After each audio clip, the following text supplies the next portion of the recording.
Profit आणि cash flow मध्ये काय फरक असतो? कुठची कंपनी जर प्रॉफिटेबल आहे तर त्याचं कॅश फ्लोज पण पॉझिटिव्ह असतील हे गरजेचं नाही. जसं फर्स्ट केसमध्ये कंपनीचं प्रॉफिट, ऑपरेटिंग प्रॉफिट आहे पण कॅश फ्लो निगेटिव्ह आहेत. सेल्स आहे 1,00,000चा, ऑपरेटिंग एक्सपेंडिचर आहे 70,000चं, ऑपरेटिंग एक प्रॉफिट आलं 30,000चं. पण out of total sales of 1,00,000 credit sales हे दोन प्रकारचे, क्रेडिट सेल्स आणि कॅश सेल्स. क्रेडिट सेल्स म्हणजे आज सेल केलेल्या गोष्टी पुढं किती लेट्स से 2 महिन्यानंतर भेटतील. तर याच्यातलं कॅश सेल्स आहे समजा 20,000 रुपये.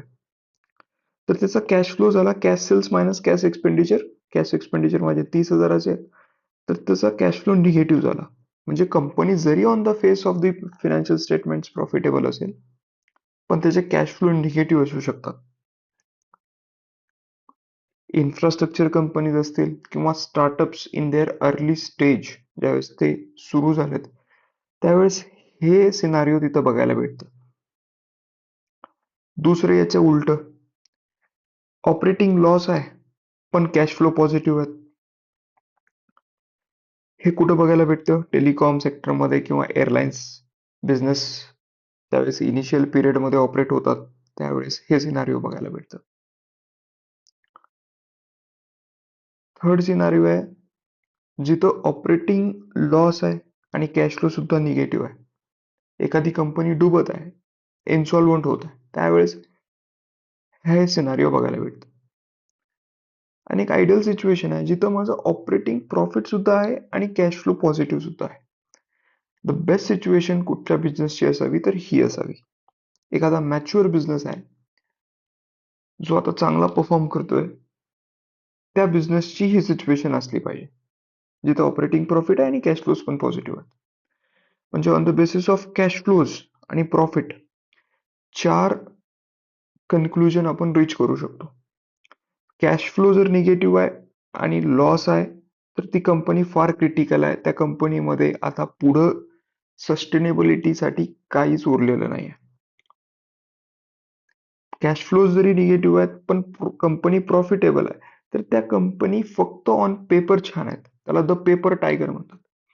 या कंपनीमध्ये इन्सॉल्व्हन्सीची रिस्क असते.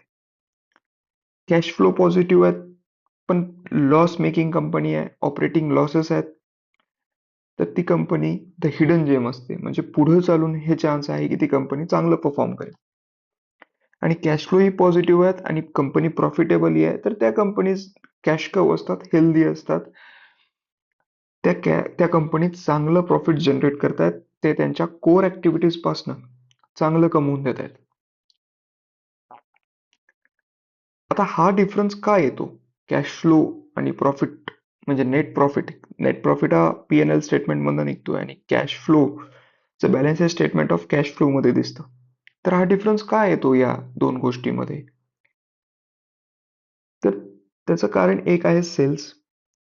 P&L मध्ये क्रेडिट सेल्स रेकॉर्ड होतात पण कॅश स्टेटमेंटमध्ये, कॅश फ्लो स्टेटमेंटमध्ये फक्त कॅश सेल्स जेवढे रिसिव्ह झाले तेच दिसतात.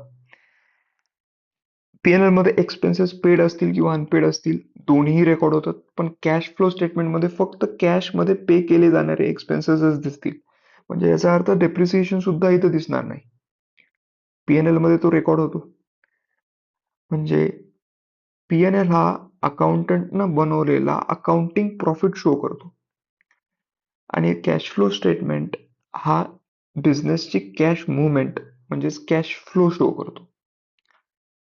अकाउंटंट जो आहे तो प्रॉफिट्सला बघतो आणि बँकर ज्यावेळेस लोन देतात त्यावेळेस ते कॅश फ्लो बघतात की कंपनीचे कॅश फ्लो पॉझिटिव्ह आहेत की नाही आहेत. जर पॉझिटिव्ह आहेत तरच ती कंपनी रिपे करू शकेल लोन. पण एखादा अनालिस्ट आहे जो त्या कंपनीला अनालाइज करतोय तो अकाउंटिंग प्रॉफिटही बघेल आणि कॅश फ्लोही बघेल. Analyst looks at both. त्यामुळे कुठच्याही कंपनीला इन्व्हेस्टमेंट पर्पजसाठी कन्सिडर करताना त्याचे ऑपरेटिंग प्रॉफिट्सही बघावेत म्हणजे कोर बिझनेस ऍक्टिव्हिटीज पासून ते किती कमवत आहे आणि त्याचे कॅश फ्लोही बघावेत की पॉझिटिव्ह आहेत की निगेटिव्ह आहेत. याच्यामध्ये अजून एक सिनारिओ येतो की जो माझा कॅश फ्लो आहे तो कुठच्या ऍक्टिव्हिटीजमुळे पॉझिटिव्ह होतोय. पण मी या व्हिडिओमध्ये त्याच्यामध्ये जात नाही. ह्याच्यामध्ये मी फक्त बेसिक सांगितलं.